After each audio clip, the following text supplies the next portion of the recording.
Good morning, sir. I am making this voice recording to the Commissioner of Police, Anambra State. My name is Nelson, and this voice recording is extremely confidential and for Compol alone. Sir, it's with regards to the suspect, Ekwueme Martins Chibike, the guy that was supposed to get a rocket launcher for the proscribed ESN and IPOP terror group. I was still on holidays when CSP Patrick Aboze briefed me on the matter and copied me the intercept, on which I swung into action immediately. I put my analysis together, did my findings, did my homework, and we went into the field. I went with men on the first day and surveyed the whole area. We had a workable plan. It was on a Monday. Went there, took photographs, had a workable plan. Subsequently, I and CSP Patrick Aboze went to 302 Artillery, where we planned the operation with the military, and we scheduled to leave the next day by 7 a.m. Fast forward to that day, I was in the office as early as I could. We pulled out to Mbosi. I moved out with the advance team. Myself, Inspector Uche Ononobu, Sergeant Uche, and Constable Clinton. 4 of us went to Mbosi as advance party. We got there, we met with the military FOB there and told them our intention. They said their 302 Artillery has informed them. So I asked them to drop me off to go and survey the area again. I alone went into the target area, took pictures again, confirmed virtually. I had my visuals on him. I even exchanged pleasantries with him. Saw his elder brother, Tochukwu Ekwueme. It was a twin duplex. They were preparing for burial. So I came in. There was no network whatsoever there. There was no way I could communicate back to command. So I sent CSP Patrick a text telling him I had eyes on the target. The text did not go through. I had to trek from where I was back to the FOB. So on getting there, we managed to get network. I communicated them. Started coming down. On getting there, while they got back, they got to the FOB, we started planning again. I went back the second time, now with a different vehicle. I went back to confirm whether he was still around, because while I was going out the first time, he was leaving.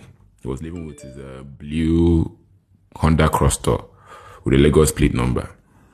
So he drove past me. So I came back to confirm he wasn't around anymore. So on my way leaving, I discovered he was driving in again. So I quickly went back and told CSP Patrick that he was back and the team was ready to move. There was a joint operation compromising of the military, the police, and the AVG, Anambra AVG. So, cut long story short, we came in, did the operation, and got the guy.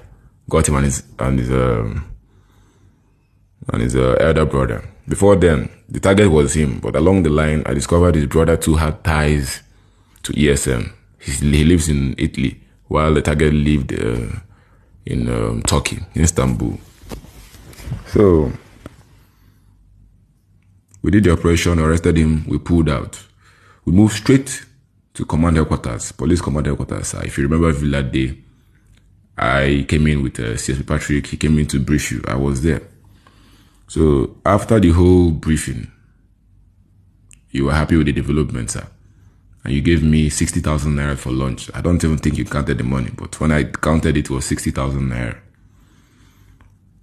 Okay, well, there and then, he briefed you on weapons recovered and I think ammunitions too, and the guy suspect and his phones. I asked us to commence investigation.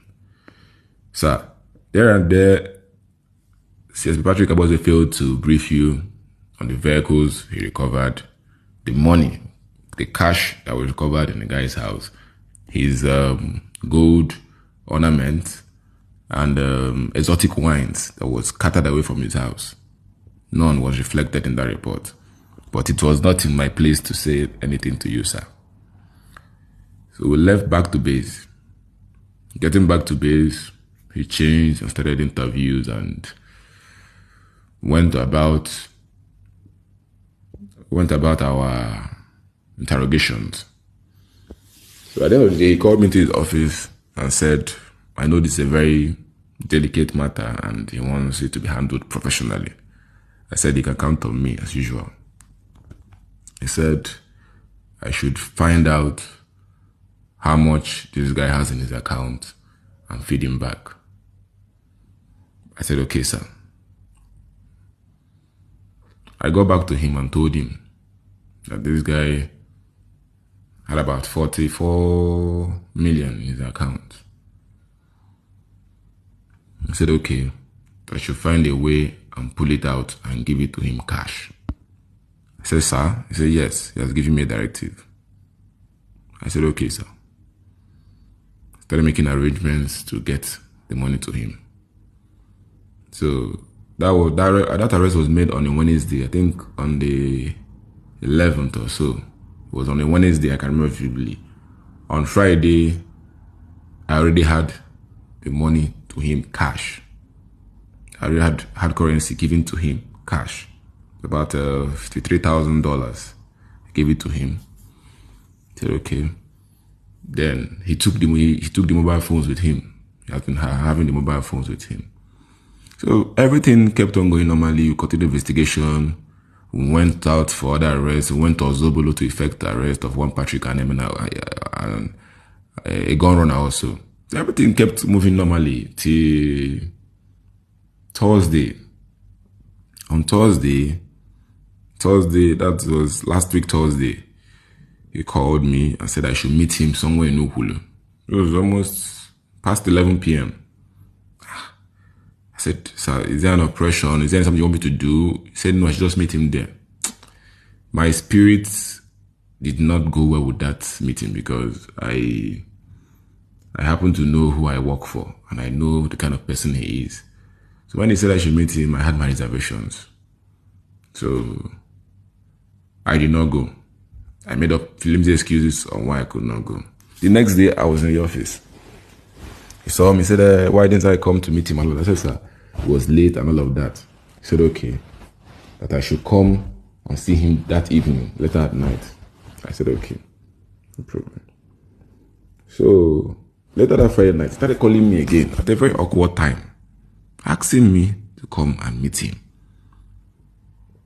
This time around, it wasn't in Ukulu anymore. It was around Upo. I told him I couldn't come. He now started shouting over the phone. I knew something was wrong. And at that junction, I had to go underground. Sir, you've been here with us for about 2 years now. I think this coming October will make it 2 years you've been here with us. And you know how we function in that outfit. I really knew CSP Patrick Abose was looking for ways to cover his tracks. At that junction, I was so innocent I did not know things have started going wrong for him.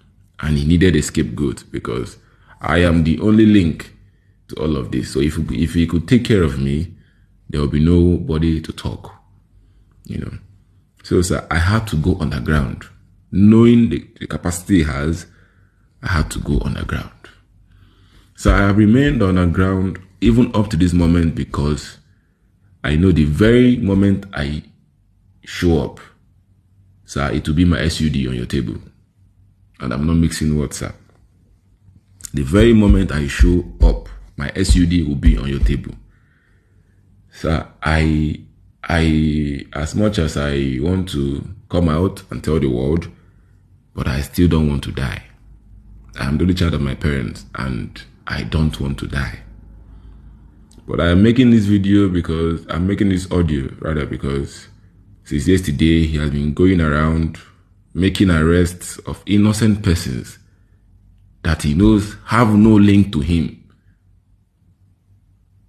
You know, in his insatiable quest to quench this matter and hang it on someone's neck, he's making arrests of innocent people and detaining them, while all along he knows the money was given to him. Sir, I pray to your good office to please look into this matter diligently.